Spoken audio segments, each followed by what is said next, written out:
Hello, dominants and submissives. I'm Master Zahn from Ontario, and today is lecture number 23, Hypnotic Command Implanting, How to and Ethics of. Just before that, though, I'd like to say that I hope everybody is keeping safe and healthy during this time of global pandemic.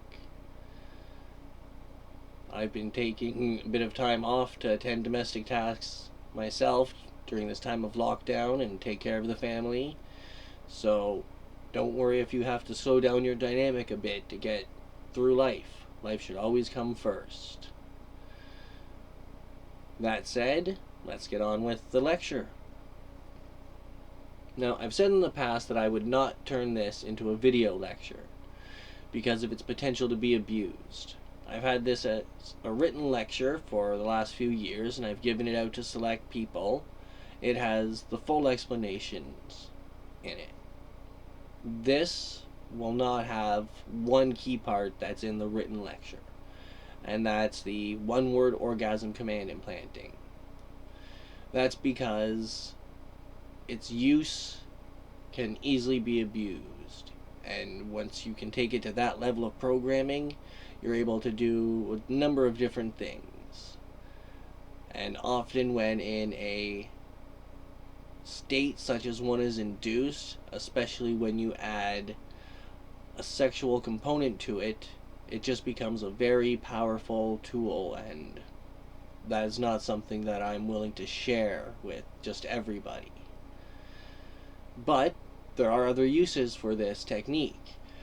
You can help somebody relax or fall asleep. You can help guide them out of a panic attack. You can add little physical stimulus boosts or cues for touch components, or at times you can even help lightly alter the way somebody thinks about something. I myself used it to help Six get used to wearing a collar and being seen in it, having her understand that it means that she has a home, a place, someone who loves her and who will always take care of her. And this method actually helped her accept that and focus more on that.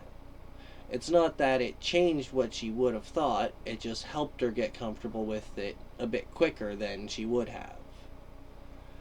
There is also another use for it, though, where you can change a physical stimulus, like say the way a flogger or paddle is felt. But I'll see if I'll get into that at the end. So, first off, inducing the state in the submissive. The way that this hypnotic method works is it's a mix between guided meditation and self-hypnosis. Now, I'm not going to guide you through the full method, but I am going to give a starting example of how it would work. The dominant, or the one implanting the command, normally it would be the dominant, so I'm just going to keep going with that, would say something like, close your eyes, hear only my voice, block everything else out except me. Now start at your toes and feel them tingle. Feel the sensation slowly begin to creep up your foot. And as you go on, you go through the whole body all the way up to the arms, where it goes down and back up. And then this helps induce an actual relaxed physical and mental state. Once you get up to the head, the mind can start to fuzz over and cloud over from the sensation as it's going all over the body now. And once you're in this state, this is the relaxed submissive state. You have a chance of helping somebody relax or fall asleep at this level.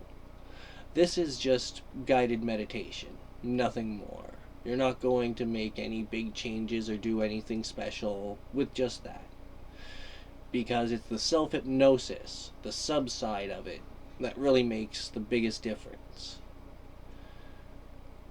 When the submissive is listening to the dominant, they actually have to believe what they're saying. They will believe it, they will feel it, and it will stay with them if it's being done right. It's not something that can just be glossed over. It takes actual effort and commitment on both sides for this to work. As the dominant's guiding them, they have to actually focus on each part of their body as the dominant is talking about it, moving it up, along, feeling it, and once they're in a fully relaxed submissive state, that's when you're able to start making use of some of the other things. You'd be able to, say, for getting someone used to the collar like I did with 6, I told her that it meant she was loved, had a home, so on and so forth. And I would tell her that again while she's in this state. And I would occasionally ask her questions that would lead her to repeat back the same answer to me. And in this way, after just 2 or 3 days, she was comfortable wearing her collar outside of the house. Now, for panic attacks, it's very similar to the initial induction method, bringing them into the mindset, into that state. But you actually need physical stimulus for this. It won't work just being a voice over their shoulder.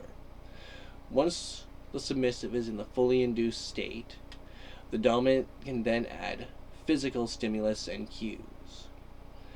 They would be able to say something like, "Feel the touch of my hand. Feel the warmth. Take it into you and feel it begin to spread.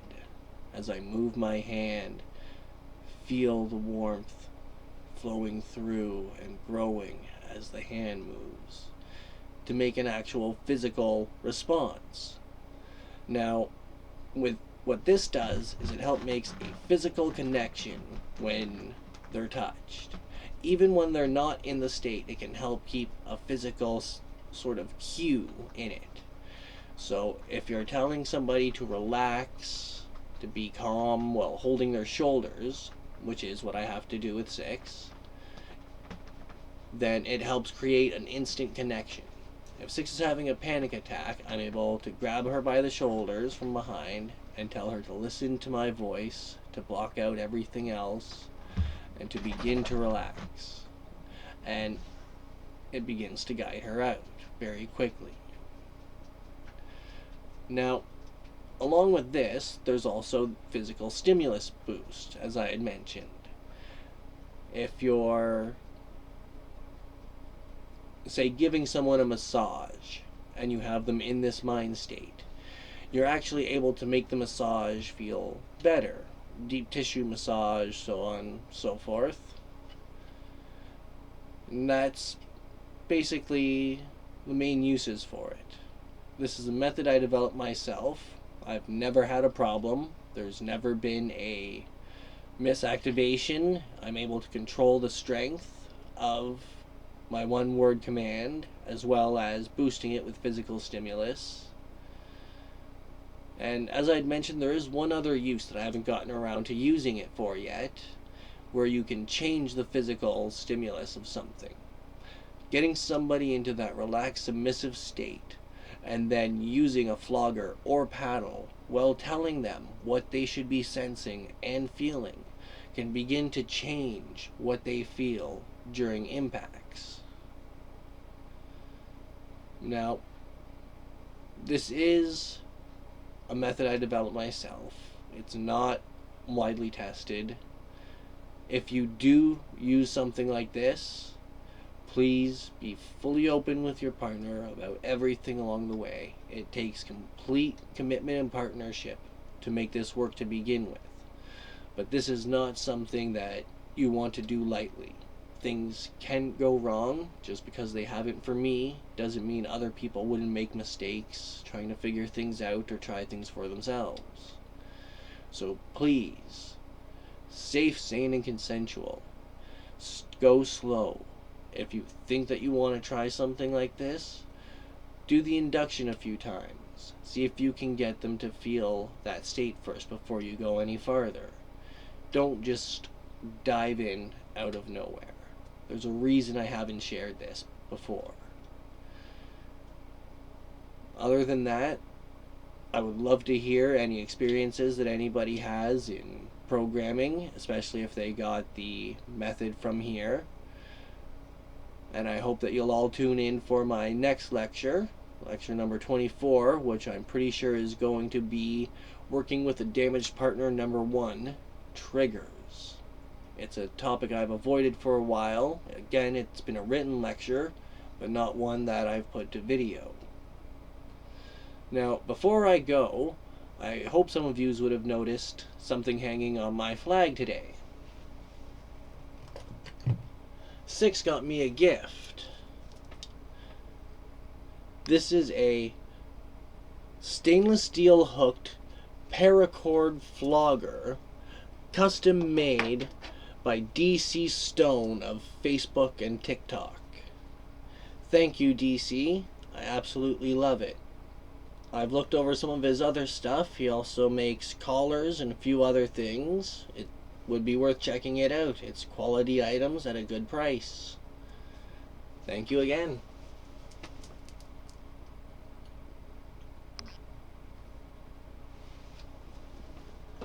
And with that said, I'd like to say once again, thank you for joining me. I'll see you next time.